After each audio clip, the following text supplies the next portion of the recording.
Hello everyone, welcome to the Wiffle Pitcher channel, and today we are going to be doing a new topic, something I've never tried before. Today we're going to be ranking MLW players based on their 2025 performance and production in a tier list format. The tiers are going to be what you normally see in a tier list. There are 6 of them: S, A, B, C, D, and F. Please remember that these picks are purely my opinion, and if you disagree with them, well, let me know in the comments below. Let's just go ahead and get into the video.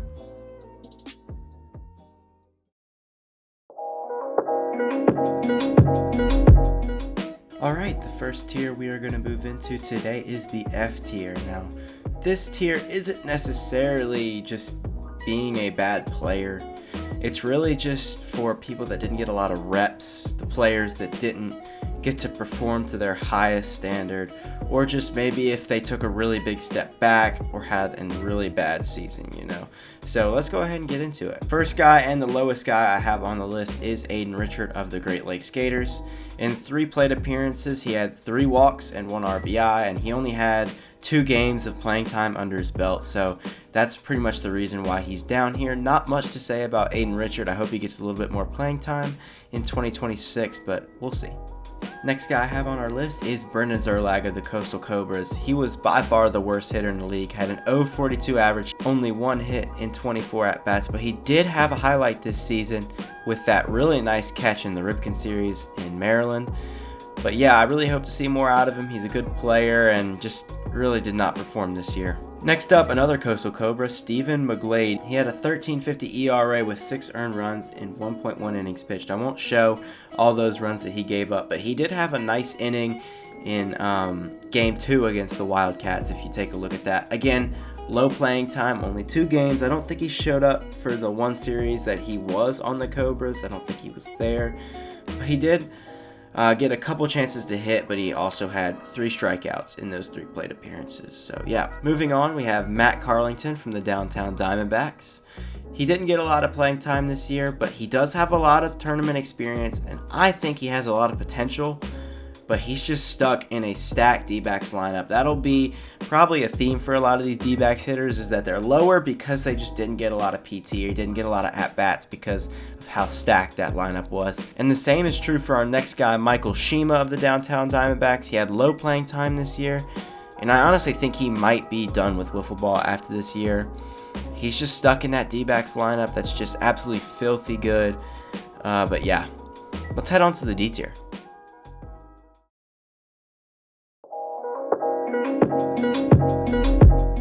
Alright, now we're moving on to D tier, which this is the tier for mostly low performance with enough playing time. Maybe not a ton of playing time, but definitely enough. I think we'll start with Rudy Ramirez of the Pacific Predators. He's got lots of potential, and right now I think his only current upside is that he's actually a really good fielder. Probably top 15, top 20 in the league, which is pretty good in my opinion, and I don't think he gets enough playing time, to be honest. I think he should get a little bit more in the hitting side, but I'm not sure because he's stuck in a mediocre but also rotating a lot Preds lineup. I mean, obviously you've got guys like Crash in there and Esh and Drew Davis who are going to be mainstays for the next, hopefully, year or 2 at that organization, but then you've got that 4th spot, which you don't really know where to put. I think Rudy Ramirez deserves a few of those at-bats next year. Andy Duran of the Coastal Cobras is next. He was a huge disappointment this year, took a big step back. Not as big as a step back as Brendan Zerlag took, I thought, but man, he was an all-star in 2024, but in 2025, he just took a massive decline, and I don't really know what happened. But I do know that he had too many strikeouts this year, 25 of them, to 6 walks. Man, that's just not good plate appearances, not good discipline. Just need to see a step up from Andy, and I really do hope he steps up because I do like Andy Duran, but we'll see how it goes. Next up on my list, I have Jack Agner of the Metro Magic. It was just a disappointing Metro Magic season, and he is at the helm, so you kind of have to blame a little bit of that on him, but he's also, I still think he's an alright player, but just not enough production this year. The 2 home runs were nice, but yeah, but unfortunately he's going to be retiring this year, so we won't see any more of Jack Agner in MLW, but it was a good ride, and I thought he actually played better this year than he did last year, so yeah. Jordan Curdy of the Metro Magic is up next, and he showed flashes this year, but he just didn't show up to many series. He did show up to the Chicago series, and that's probably his best series, but I'm sure there's probably another one that's just as good. But he has potential in this league as a hitter, I think. There's not really much to say about Jordan Curdy. He just did not show up a lot. But yeah, next guy, Sean Flynn of the Coastal Cobras. He only played in one series, and he did okay in that series. He did hit a home run, but it was off Carson Urgaitis. I want to see him more often before I can put him up in C tier, but man, I mean, just please show up to more series, Sean. We love you. We want to see more of you. Liam Jackson of the Western Wildcats will round out D tier. He only played one series, the same as Sean Flynn, but he also kind of just did okay. He's kind of legendary in the MLW community, so we obviously want to see him more often, but, you know, you only get what you can with these MLW schedules. And so, yeah, that'll be it for D tier. Let's head on to C tier.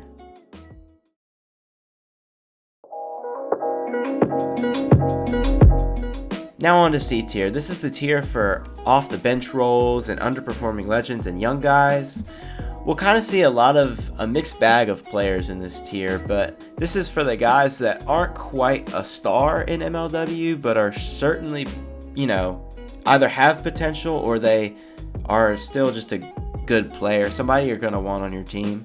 Starting off C tier, I have Tommy Coughlin III of the Midwest Mallows, an underperforming legend. He's a 2025 World Series champion, so obviously can't have played that bad, but he played really, really bad in the regular season. I don't think he had a hit all regular season. But then when the playoffs came around, he really turned up. And he actually went from probably an F tier to now up to a C tier. And he has been great in the past. But will he return to that form? I'm not sure, but we'll see. He's certainly a legend of the game. And I think every MLW fan wants to see a TC3 turnaround next year. Next up is Alec Warda of the Pacific Predators, and now counting stats save him here. His average was not good. Definitely want to see more from him. He's another rotating piece of this Preds lineup, even though he is a captain of the Preds. I'm not sure if he'll be in the lineup next year, to be honest with you, because it could be time to let the young guys in, like Fleer and Rudy and all those guys, and we want to see them play. We also want to see Alec Warda play because he's a legend, but at the same time we want to see good wiffle ball, especially Preds fans like myself. But yeah, I still love this guy, but certainly might be time to let the young guys get some at-bats. Casey Bennett is up next for the Downtown Diamondbacks, and again, he's stuck in that D-back stack lineup. I'm telling you, these guys, they're not bad players, they're just stuck in a crazy stack lineup. But he has potential as a pitcher, so I want to see more, and I'm definitely ready for more Bennett PT, but, you know, we'll see how that goes next year. Next up is AJ Ackerman of the Metro Magic. He's very inconsistent. Home run or strikeout, pretty much.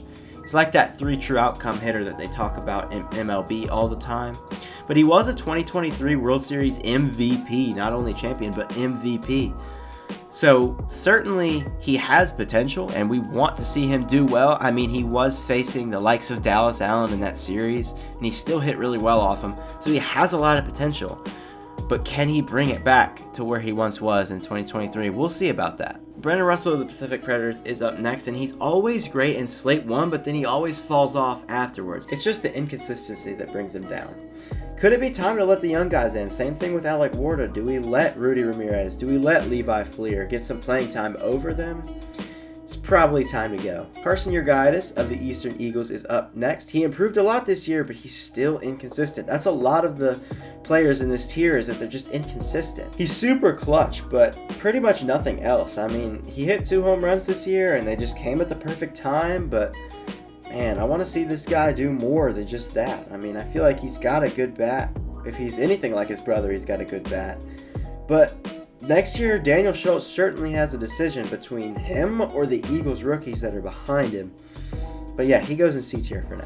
Jonah Heath of the Downtown Diamondbacks is next. Once again, another member of that stacked Downtown Diamondbacks lineup. He's always been a reliable guy, always been a good bench bat. He's obviously a 2-time World Series champion, so that's definitely going for him. And he's also a lefty pitcher, which is interesting to note.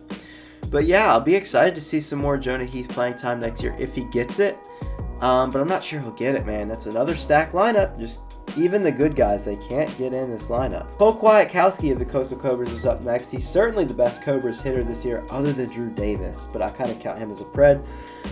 He was hot in the first half, but then he kind of fell off in the second.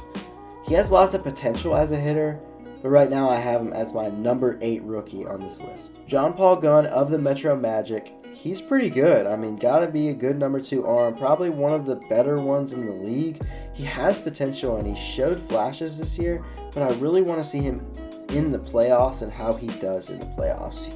So for right now, he's my number 7 rookie. Jeremy Adams of the GLG is up next. He was disappointing this year. It's just sad to see what happened with him. I mean, he was so good and then he got benched out of nowhere. And I guess it's just the same thing with the D-backs. It's just a Stat Gators lineup. Jason Chadwick turned it up at the right time. Yeah, I mean, that's really all it is. I mean, Evan Trackman of the Eastern Eagles is up next. He's a solid rookie, but we want to see him get more playing time. He could find a place on the pitching staff in 2026, but I'm not sure. I mean, it's him and Dallas Allen seems like right now in 2026, but we'll see who they draft if they do draft anybody. But yeah, this guy was definitely a solid pickup for the Eagles and is my number 6 rookie on the list. Carter Richard was another new face for the Eastern Eagles this year. I again want to see him with more PT because he played really well in the big moment in St. Louis. Another solid pickup for the Eagles with this one. But yeah, we just want to see more playing time from these guys.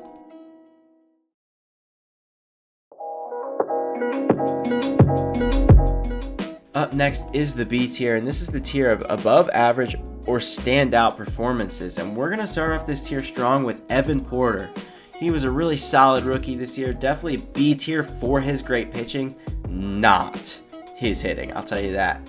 At least for now. We haven't seen him do much of it, and when he did, it wasn't too good. So, yeah, we'll see. But I definitely think Evan Porter has a lot of potential. He probably needs to rework his arsenal because most of what he pitches is just that drop ball. Certainly a pretty good pitcher with a lot of potential. Number 5 rookie on my list. Jacob Pishka of the Downtown Diamondbacks. He found a spot in that lineup, and that's what you have to do in that super stacked lineup. You have to find a spot, and he found it. He came through in clutch situations, but he needs a little bit more consistency with the home run ball. I think more home runs would do him a very good favor. He's done a good job in the past of hitting home runs, and obviously he has a lot of potential. A lot of the MLW managers love this guy, especially Jimmy Nort. But yeah, I want to see him perform just a little bit more consistency with the home run ball. Is all we want to see out of him. Kyle Schultz of the Western Wildcats is up next. It's mostly here for defense. He's the 2025 Gold Glove Award winner, probably the lowest award winner on this list. His counting stats were good, but his consistency was not good. And the home run ball, obviously, a lot of them, but it came in streaks. And just, you want more consistency when you're, especially in wiffle ball. I mean, not a very long season, but you're going to want that consistency to just keep showing up series after series after series.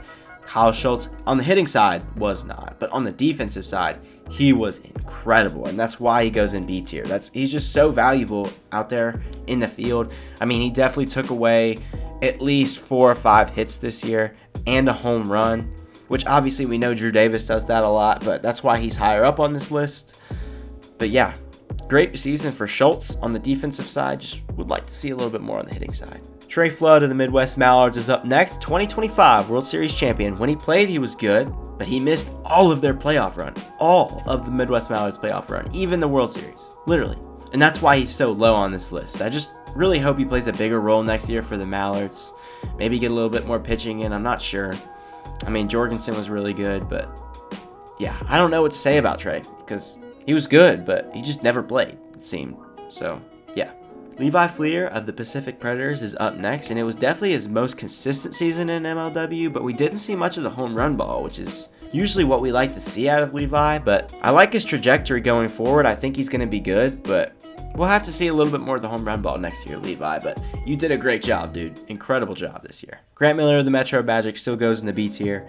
I don't really want to talk about him because he's still a great player, just no playing time ever. He's never at series. I don't really blame him for not ever being there. He has a family, he has a life. I mean, you can't really make it to wiffle ball when you're, when you're a family man, so it makes sense. It's just kind of unfortunate that we don't see him there, but it's going to be okay. Sean Hornberger of the Western Wildcats is up next. He was a great number 1 pick for the Wildcats. He helped them a lot in the second half, but not so much in the first. In the first half, I was almost like, why did the Wildcats even pick this guy? Much less at number 1. But then he kind of started to turn it on, and it, made a lot more sense there. I think it just took him a little bit to get used to the pitching. But yeah, he has lots of potential. He's certainly my number 4 rookie. Brendan Jorgensen of the Midwest Mallards is next. He's the 2025 World Series champion, and it looked like he was going back to 2020 form, or at least similar. The current league talent passes him just a little bit, not by much, just a little bit. But I think he should be the number 2 arm for the Mallards next year, and I think you should expect more from him with a little bit more playing time up there on the mound. But we'll see how it goes, Ty Frensnick of the Western Wildcats had his breakout season this year. 4 home runs, 14 RBIs, super duper impressive from this guy. But we need a little bit more consistency to get up further in these tier lists. Just a little bit more consistency, Ty. He did a great job this year. I can't really fault him for being good. And I just want to see a little bit more consistency out of him. But we'll see next year. I'm sure he'll do well. Daniel Schultz of the Eastern Eagles. One word describes this guy, and it is clutch. He's still hitting bombs. And I think he is definitely the best of the OG MLW trio of him, his brother, and then Tommy Coughlin. But we just need more consistency. Again, just more consistency. Please. Next up is Brady Pearson of the Metro Magic. He is a top 10 hitter as a rookie, but he didn't hit his full potential this year, and I think the team around him needs to step it up a little bit. He's certainly my number 3 rookie, but man, I just want to see a little bit more out of this Magic team. They've got the pieces, but they just don't have the team chemistry yet. Patrick Ballman of the Western Wildcats is up next. The reason he's this low is because he was great until he got injured, which was about halfway through the season. He's a great ace, maybe? He could be, I don't know. It might be Jackson Pearson next year, I'm not sure. But his hitting definitely got better this year, so certainly a good season from P. Ballman, and we'll see how he does if he gets a full injury-free season next year. And Justin Esch of the Pacific Predators is going to round out the beats here for us. He took a huge step up with the Predators, and he might honestly pitch next year. Did pretty well in his couple of appearances there for the Predators. I think the Cobras just didn't get him to his full potential, but maybe with the Predators he'll get there. I think he's a huge sleeper for most improved next year, but we'll see how it goes. On to A tier.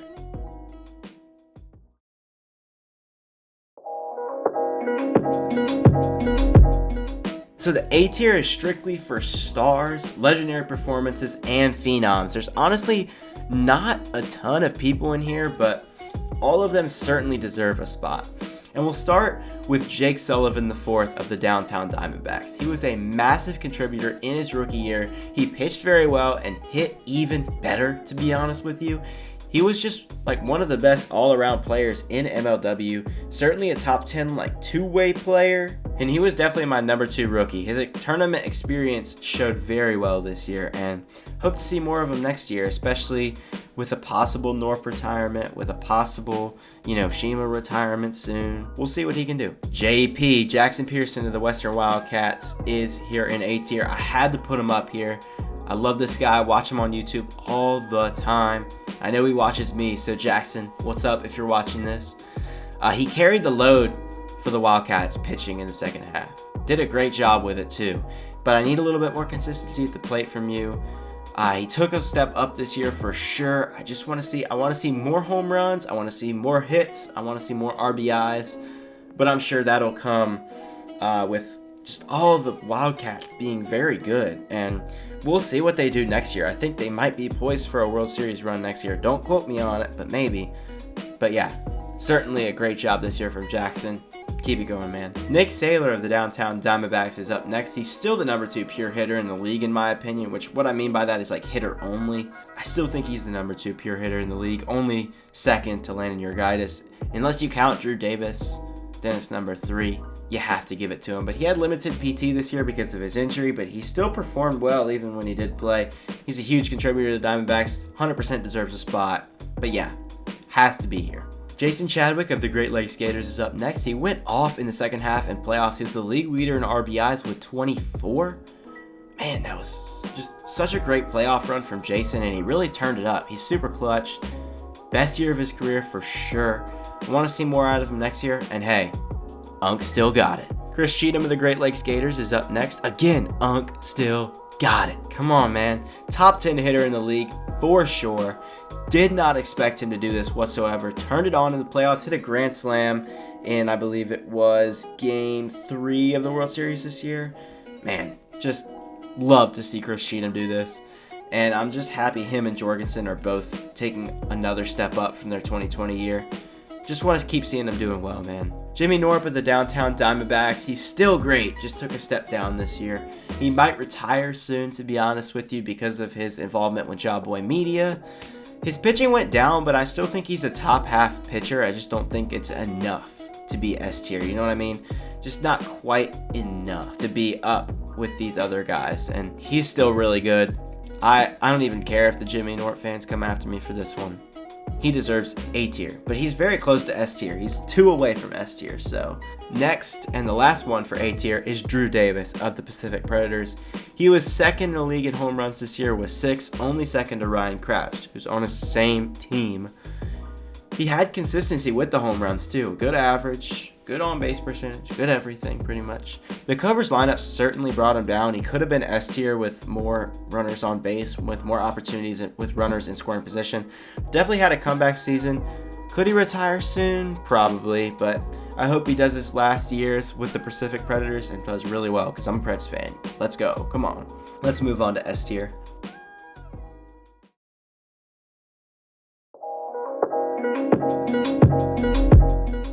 The S tier is the tier of the best of the best. And we're going to start it out with an interesting one. Definitely a hot take. Dustin Staggs of the Great Lakes Gators. 2025 most dedicated player. 2025 Rookie of the Year. He's my number 1 rookie. Has to be. And oh my goodness, he was so good. Just so good. He's second highest average in the league with 341. The pitching came on late, but it was on fire. The walks matter too. Just an all-around amazing wiffle ball player. He had to go S tier. I was debating with myself for a while on this one, but I was like, he definitely has to be S tier for this one. Come on. Landon Urguides of the Eastern Eagles is up next. He is the best hitter only in MLW because all he does is hit, and all he does is hit bombs, hits nukes, whatever you want to call him. And really just not much to say. His normal self this year. Just not much to say this year. I mean, he was his normal self, and he hit really well, hit a bunch of bombs. Just crazy good season from Landon. Come on. Next up, another hot take probably, but Preston Colm is here. Midwest Mallards, 2025 Most Improved Player, Home Run Derby champion and World Series champion. Second in home runs this year and RBIs. Just super underrated from the plate. I feel like he might be one of the best hitters in MLW. Again, just even better than some of these guys like Drew Davis. And I mean, I love Drew Davis, but also Preston Colm just might be better than him, at least in the long run. And the Mallards, honestly, they might have won the Grant Miller trade. Like, come on. Grant Miller is pretty much really close to retirement, and Preston Colm is, 18, 19 years old, and he's still balling. So we'll see how it goes. Sawyer Bean is next to the Great Lakes Gators. He is the Gators' best overall player. He's an amazing pitcher and hitter. He's amazing. He's electric. The only problem is he's retiring after next year. So sad, but honestly, I just hope he plays out his next season and maybe gets a World Series ring. We'll see how it goes, but yeah, he's just really good and certainly deserves S tier. RJ Walgate of the Metro Magic is our next S tier player. He arguably is the league's best PO.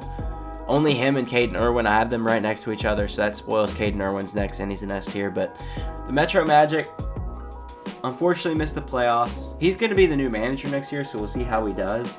But he's definitely a Cy Young caliber pitcher. I mean, he has to be. And we'll see how he does next year. Caden Irwin of the Coastal Cobras is arguably the league's best PO, again with RJ Walgate. He's the only bright spot on the Cobras, except for maybe Cole Kwiatkowski, but he kind of fell off after the first half.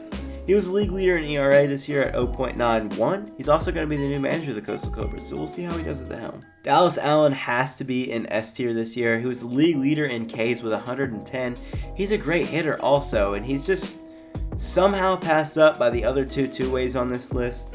Didn't win any awards this year, but man, I mean, was he better than ever this year? Come on. Like, just an incredible year from Dallas. Ryan Crash of the Pacific Predators is number 2. He is our 2025 Silver Slugger. He's the league leader in home runs with 12. He took a small step down pitching this year. Wasn't as dominant. He still was dominant, but not as dominant. He's arguably the MVP this year. I saw a lot of arguments that said it should have been Crash, but I don't know. I feel like Robles deserved it, and Robles is next and last on our list. We'll go ahead and move on to him. 2025 MVP, Cy Young, World Series MVP, World Series champion. Just the list goes on and on. He's legendary from both sides of the ball. So clutch. He's arguably not the MVP, but still, he had a great year this year. But was it his best year? I don't know. I'll let you guys answer that in the comments below. But yeah, that's going to be it for this video. Thank you guys so much for watching. I want to let me know. That's going to be it for this video. I just want you guys to let me know what you think of this down in the comments below. Thank you guys so much for watching. Please like and subscribe, and I'll see you guys in the next one. Bye-bye.